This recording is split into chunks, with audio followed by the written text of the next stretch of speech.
kebajikan. Semoga kita semua sehat dan hatinya gembira. Oh.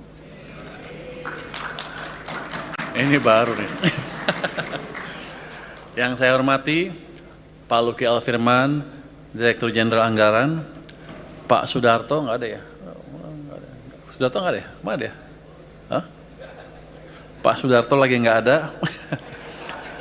Pak Sekjen, Pak Heru Pambudi, para pejabat eselon 1 dan 2 beserta seluruh jajaran di Kementerian Keuangan, dan yang paling spesial teman-teman finalis Cerdas Cermat APBN 2025 dari SMA, SMAK, MA, SMA, SMAK, MA atau apa? Apa? Madrasah, oh, ada juga ya? Sederajat yang hadir di seluruh Indonesia, dari seluruh Indonesia yang hadir pada hari ini. Ini nggak disiarkan kan? Kenapa disiarkan? Kalau disiarkan saya nggak bisa ngomong sembarangan. Yang nyiarin siapa? Kita. Oh, ini live.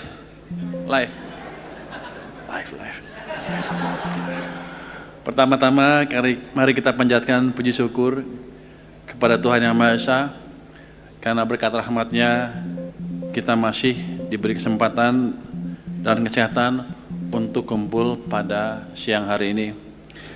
Di sini kita mau ngomongin satu hal yang kelihatannya kaku, tapi sebenarnya sangat hidup, yaitu uang kita, uang pemerintah, pengelolaan uang pemerintah yang disebut APBN ya. Biasanya anak SMA kalau ngumpul di aula itu pasti buat pensi, kelas meeting, atau nonton band. Sekarang nonton stand up komedian aja. Tapi ada disiarin jadi nggak bisa bebas ngomongnya. Hari ini beda. Kita kumpul di aula cuma buat adu cepat dan adu cerdas soal APBN. Ini level yang keren yang menurut saya hanya dimiliki generasi yang bukan cuma jago scrolling, tapi juga mikir soal keuangan negara.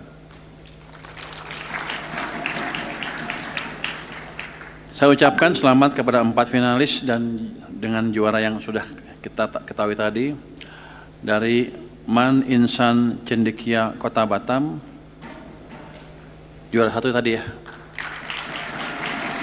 SMAK Penabur Jakarta juara 2-nya, Man 2 Samarinda juara 3, dan SMAN 1 Bau-Bau yang juara 4 tadi.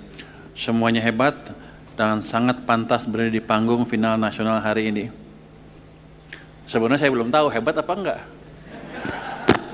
Yang ngetes kan siapa? Pak Sekjen, teman-teman itu ya. Siapa yang ngetes dari kita? Pak Arif mana? Dia nggak tahu banyak APBN. Ilmu fiskal dia segini. Tapi yang lain segini sih, dia jago. Jago juga sih. Saya nggak tahu apa yang ditanyain tadi di dalam cerdas cermat tadi, saya nggak tahu. Tapi saya anggap sudah cukup lengkap lah, sudah cukup detail. Tapi saya pengen ngetes juga. Juara 1 mana?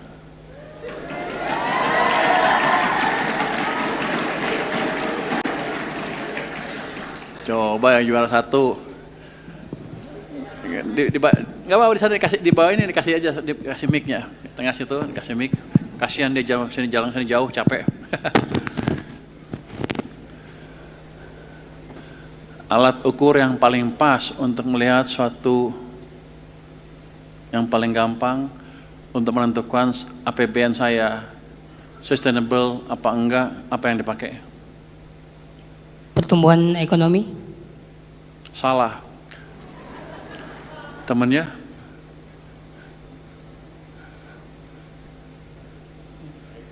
Ayo, saya kasih waktu 5 detik deh untuk diskusi. Postur APBN. Apa? Postur APBN. Salah. Sebelahnya? Nggak bisa. Tebak aja, salah nggak apa-apa, nggak didenda kok. Anggaran. Anggaran kan APBN-nya. Salah. Berarti pertanyaan yang paling inti dari itu nggak terjawab. Berarti Pak Arif nggak ngajarin dengan benar nih Pak Arif. Gimana sih? Oke, gila satu silakan duduk. Kita kasih kesempatan. Oke, silakan duduk, terima kasih. Ini bukan berarti Anda jelek ya. Yang ngajarin aja nggak becus tuh Pak Arif tuh. Juara 2, berdiri. Coba pertanyaan yang sama, jawabnya apa?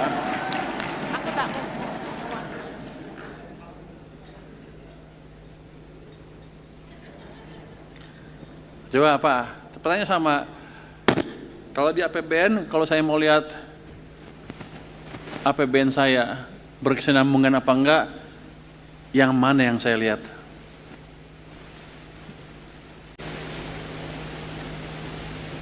Ayo, nggak apa-apa, salah juga nggak apa-apa, nggak didenda. Anda jangan takut, kita nggak ada yang tahu. Makanya saya nanya. Apa? Pembangunannya kayak proyek infrastrukturnya jalan atau enggak? Salah, sebelahnya. Hasil pelaksanaan di lapangan ya? Yang terjadi. Salah, sebelahnya. Melalui tingkat inflasinya perhitungannya? Salah. Oke, silakan duduk.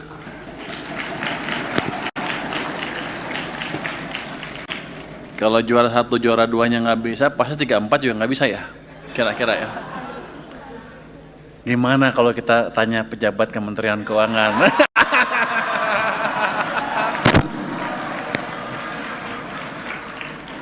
Kalau mereka nggak bisa jawab, kenaikan pangkatnya kita tunda. Coba Ibu Puspa, coba jawab Bu Puspa, apa yang saya lihat? Izin Pak, pertama primary balance-nya, kemudian pertumbuhannya Pak. Wah, dia pinter. Tapi nggak dapat tadi ya. Jadi kita lihat primary balance-nya utama, begitu positif, kita anggap anggarannya berkesinambungan, yang lain kita nggak peduli. Sebetulnya itu kalau melihat, tapi selama ini kita sering negatif terus kan, sekarang negatif terus kan. Jadi anggaran kita selama bertahun-tahun didesain untuk tidak berkesinambungan. Anda tahu nggak? Tahu nggak itu? Nggak tahu ya? Memang kita nggak becus. Tapi itu melihat keadaan ekonomi, kita perlu apa? Biasanya kalau primary surplusnya defisit, itu biasanya kita artinya membutuhkan untuk memberi dorongan ke ekonomi. Biasanya kalau ekonomi lagi susah, itu kita buat defisit. Tapi nggak boleh terus-terusan. Kebijakan yang bagus adalah pada satu saat primary surplusnya dibuat positif. Jadi kira-kira itu. Mau tanya lagi? Mau pertanyaan lagi? Ada yang mau tanya lagi nggak? Apa ya? Sekarang kan saya mau nanya lagi nih. Orang sibuk kan nuduh pemerintah kebanyakan utang. Rasio utang ke PDB-nya hampir 40%. Defisitnya di atas 2% ke PDB lah anggarannya. Orang bilang Pak Jokowi ngutang terus, yang sekarang juga pasang ngutang juga. Pak SBY ngutang juga walaupun agak menurun pada waktu itu rasio ke PDB-nya. Kalau saya didesak, diprotes sama mahasiswa, mempertanyakan kenapa utang kamu ke PDB sebesar itu artinya negara mau bangkrut kira-kira gitu. Jawabannya apa? Coba juara 1. Jawabannya apa? Jawab lagi. Dari tempat aja, berdiri aja di situ. Saya mau minta jawaban dari Anda yang bisa saya pakai mematahkan tuduhan para mahasiswa itu. Silakan. Saya berdiri, sambil berdiri aja. Baik Pak, terkait dengan rasio defisit dan juga dan juga rasio utang, yang mana utang itu sekitar 40% dari PDB dan tadi defisitnya di atas 2%, yang mana hal ini masih merupakan batas aman karena dalam rasio utang terhadap PDB yang direncanakan itu sekitar 3% dan juga untuk rasio utang terhadap PDB itu 60% maksimalnya. Kemudian utang yang diambil ini juga bisa sebagai salah satu langkah negara untuk melaksanakan kebijakan ekspansi fiskal yang mana supaya membantu memutar roda perekonomian dan juga menjaga daya beli masyarakat. Udah. Ya 25% lah.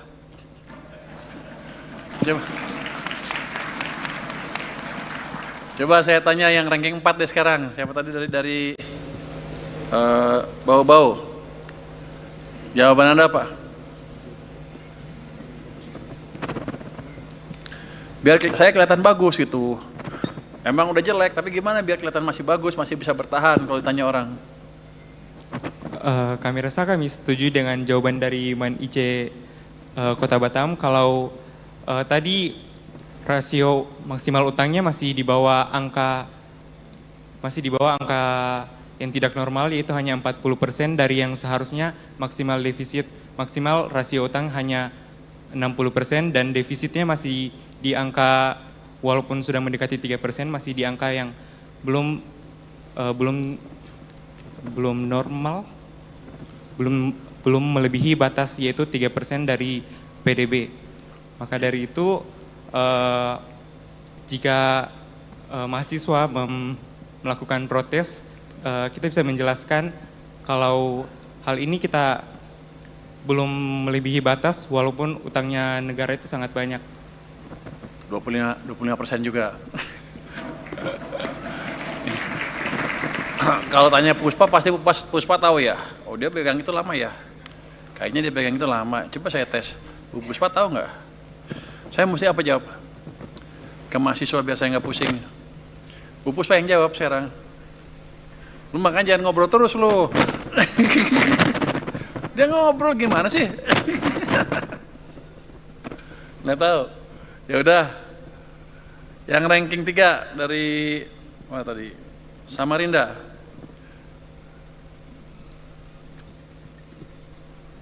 Baik Pak Purbaya, kalau boleh kami melanjutkan jawaban dari teman-teman. Seperti yang pernah dibilang Pak Purbaya, kalau kondisi ekonomi kita ini lagi lesu, konsumsi masyarakat tuh lagi turun. Nah, sesuai dengan konsep belanja negara itu ada namanya balance budget over cycle, di mana anggaran kita tuh dalam jangka panjang secara rata-rata dirancang agar berimbang. Maksudnya gimana? Ketika kondisi ekonomi kita lagi lesu, maka kita pemerintah menaikkan belanja negara dengan tujuan meningkatkan konsumsi dan menciptakan efek multiplier sehingga ekonomi kita naik dan bisa berjalan dan sektor-sektor vital kita itu dapat meningkat. Begitu Pak. Ketika kita sudah kaya, anggaran kita bisa melakukan kebijakan anggaran surplus untuk mengatasi kebijakan anggaran defisit yang kita lakukan di periode anggaran yang telah berlalu. Begitu Pak dari kami. Wah, lebih bagus nih 50 deh, 50% kamu. Ada invention sedikit di situ. Jadi gini, ini semuanya bagus, semua jawabannya lebih bagus Pak daripada mahasiswa yang turun ke jalan ya. Nanti kalau kakak-kakak mahasiswa Anda turun ke jalan, Anda anjarin sedikit-sedikit tuh. Mungkin DPR juga. Direkam ya? Tadi kan nggak kedengeran. Jadi gini, ya, saya kan bisa pakai tadi. Oke, saya nggak mengganggu pakem-pakem yang ada di dalam negeri kan. 3% dari PDB defisitnya, 60%, di bawah 60% dari PDB utangnya. Tapi ada yang lebih bagus lagi, kalau kita lihat seluruh dunia, nggak ada yang seketat kita sekarang. Amerika 6% dari PDB utangnya tiap tahun, udah berapa tahun terakhir, utang ke PDB-nya hampir 60%, 100% lebih. Jepang mirip-mirip, rasio utang ke PDB-nya 275-250%. Jerman, negara yang dianggap paling prudent pun sama, mendekati 100%, utang ke PDB-nya semuanya sama. Italia 100%, wah semuanya lah. Malaysia, Thailand, Singapura semuanya di atas kita. Malaysia mungkin mendekati 60%. Thailand juga tinggi. Jadi kita di kawasan termasuk yang paling prudent. Itu satu. Yang kedua, saya bisa ajarin lagi begini. Acuan itu dipakai untuk apa sih? Dulu ada studi di ekonomi fiskal, yang saya nggak tahu ada studi ekonomi fiskal, nggak ada. Saya belajar economics, ada bagian fiskalnya. Di situ sebetulnya kenapa sih perlu rasio-rasio itu? Itu untuk mengukur suatu negara bangkrut apa enggak. Acuan yang enggak ada. Ya dipakailah utang ke PDB ini PDB, tapi acuan suatu negara bangkrut apa enggak tuh enggak clear. Apakah kalau di atas 60% ke PDB, per PDB rasio utangnya negaranya bangkrut? Enggak, lihat tuh. Jepang, Amerika, Jerman, seperti itu semua kan. Negara sekeliling kita seperti itu. Jadi besaran-besaran itu dipakai oleh lembaga pemerintah untuk melihat kesinambungan suatu anggarannya, sebetulnya untuk mengukur suatu negara itu mau bayar utang atau mampu bayar utang, itu aja. Jadi walaupun utang kita besar, kalau kita mampu bayar utang ya udah peringkatnya tetap bagus. Kayak Amerika masih triple A kan, walaupun turun 1. Jerman juga masih triple A. Rasionya seperti itu, besar-besar semuanya. Jadi ilmu fiskal itu angka-angka tadi diambil agak arbitrary. Kita nggak tahu kapan satu negara bangkrut dari ukuran-ukuran itu.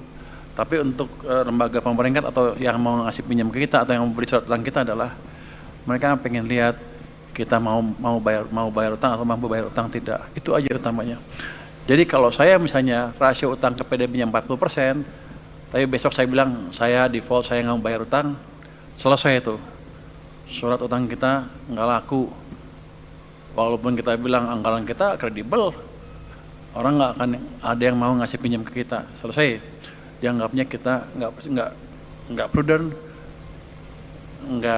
anggarannya nggak berkesinambungan dan lain-lain. Runtuh semua kepercayaan ke fiskal. Jadi yang kita mesti jaga itu, apakah saya bisa bayar utang atau saya mau bayar utang, dua itu. Dan misalnya saya kepepet karena kondisi ekonomi yang buruk, saya mesti ekspansi supaya ekonomi yang nggak hancur, terus defisitnya saya lebarkan di atas 3%, ya undang-undangnya mesti betul ya, kita mesti perpu kali.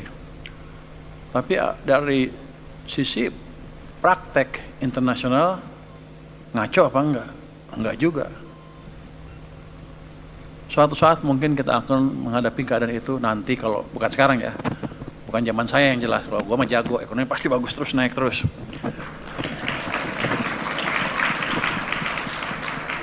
Nanti suatu saat kalau Anda udah jadi pemimpin yang saya masih 20 tahun lagi lah jadi pemimpin juga sama di posisi saya ini, mungkin Anda menghadapi keadaan yang sama. Tadi counter cyclical yang dibilang tadi, counter cyclical policy mesti dijalankan. Kalau enggak ekonomi hancur. Jadi counter cyclical itu gimana? Ekonomi itu punya siklus bisnis, turun, naik. Itu kita tuh setiap 7 tahun sekali. Kalau lagi santai, kalau lagi pintar bisa 10 tahun. Normalnya 7 tahun, naik, turun, pasti ada turunnya. Ini nggak pernah nggak kejadian, pasti kejadian. Nah waktu naik kita boleh kurangin dorongan fiskal sedikit. Tapi waktu turun begini ke bawah, kalau fiskalnya kita perketat dan lain-lain, ini makin ke dalam, jatuhnya makin ke bawah. Hancur kita. Jadi fiskal, acuan-acuan fiskal itu tetap kita mesti memperhatikan keadaan ekonomi kita. Contoh yang paling gampang apa? 9798. Ada spekulatif attack, ekonomi melambat. Apa yang kita lakukan? Naikkan bunga sampai 72%. Ketatkan kebijakan fiskal. Semua program berhentiin. Kita sering nyalain IMF kan? Padahal bukan yang salah kita sendiri karena pengetahuan kita kurang. IMF masuk setelah kita berantakan. Tapi kalau untuk populis gue suka nyalain IMF. Wah IMF ngaco tuh. Padahal yang salah kita sendiri. Jadi waktu kita rem lebih dalam. Akibatnya jatuh. Hampir negara kita bubar. Ekonomi mengalami kontraksi 13,1% terdalam di kawasan. Padahal kita yang diserang terakhir. Ini gue ngomong untuk siapa ya? Untuk mahasiswa apa untuk depan nih? Bu Puspa, lo begini dikit lo ngerusak dulu. Enggak, untuk teman-teman ya. Jadi ya, yang Anda pelajari fiskal ya, yang apalan pasti saya duga belajarnya banyak kan bacanya apalan karena fondasinya belum terlalu kuat, fondasi filosofinya ya. Kalau filosofi belajar sama dokter filosofi, main-main. Tapi ya, itu pelajaran yang mahal sekali buat kita. Tapi instrumennya macam-macam kan, bisa moneter, bisa fiskal. Yang jelas kita nggak perlambat ekonominya. Pernah nggak kita buktiin bahwa kebijakan yang bagus, fiskal yang bagus, tentunya dibantu moneter ya, menyelamatkan kita? Pernah. Di tahun 2009, 2008, 2009 itu ada orang bilang global financial meltdown yang dimulai di Amerika, itu menyebar ke seluruh negara di dunia. Hampir semua negara mengalami pertumbuhan negatif. Amerika negatif, Inggris, Eropa, Jerman, Korea, Jepang, Thailand, Malaysia, Singapura, semuanya pertumbuhan ekonomi negatif. Tapi ekonomi kita tumbuh berapa?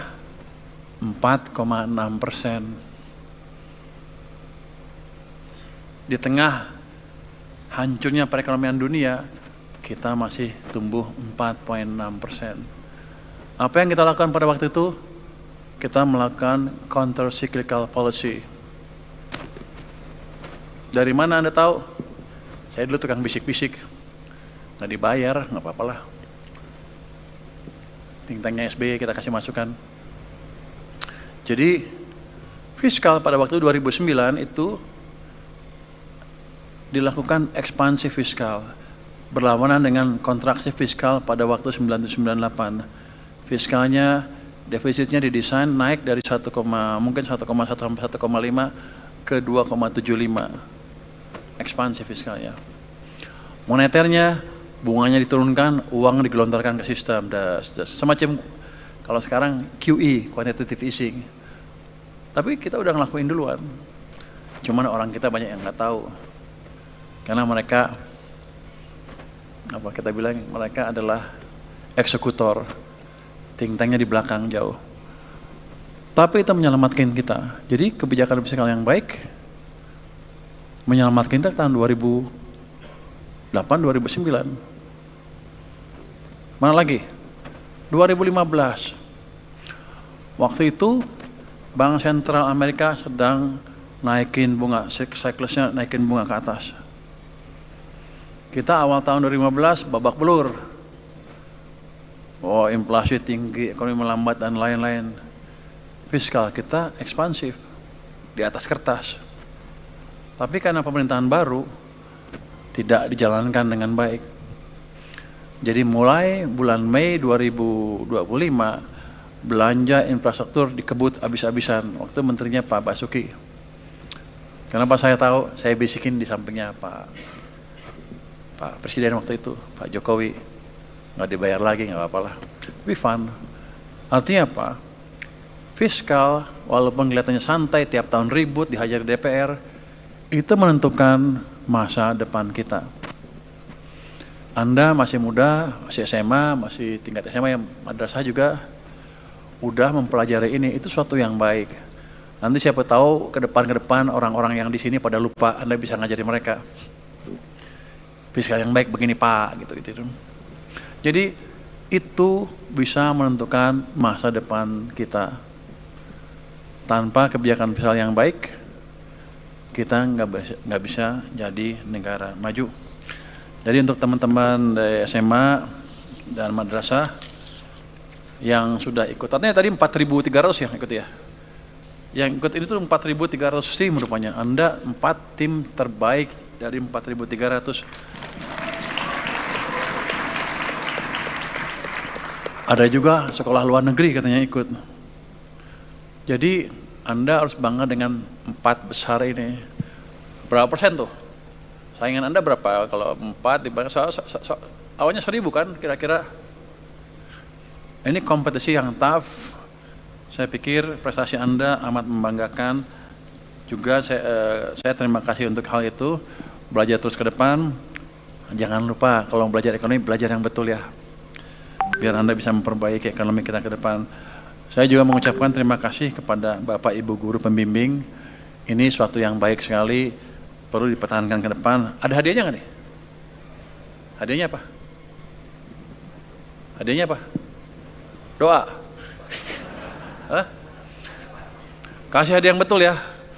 Lu jangan pelit-pelit, lu udah jauh-jauh ke sini nggak dikasih apa-apa lagi. Hah? Sukuk. Berapa? Oh, nggak berani ngomong. Jangan kecil-kecil ngasihnya. Ini kan 4.000. Nanti kalau kurang kita tambahin lagi tahun depan ya. Jadi Bapak Ibu guru terima kasih. Ini merupakan edukasi yang penting untuk teman-teman di SMA maupun di madrasah. Mudah-mudahan ke depan nggak bosan untuk mendorong terus teman-teman ini untuk belajar lagi. Dan tiap tahun ini akan diulangi lagi kan? Tiap tahun, ini yang tahun ke-6 ya? Ke-7. Kok gaungnya kurang ya? Lu hadiahnya kecil sih lu. Nanti Pak Luki ya, lu gedein dikit. Ini kan edukasi ya. Mungkin itu dari saya perlu nanti dukungan ke depan dari teman-teman semua. Kan saya nggak hidup selamanya di sini kan. 10 tahun, 20 tahun lagi Anda yang memimpin di sini mungkin kuasain pengetahuan dengan baik, pelajari semaksimal mungkin dengan pikiran atau dengan harapan nanti ditanamkan di dada Anda sendiri bahwa suatu saat Anda akan membantu negara ini menjadi negara maju. Terima kasih. Wassalamualaikum warahmatullahi wabarakatuh. Waalaikumsalam warahmatullahi wabarakatuh. Terima kasih.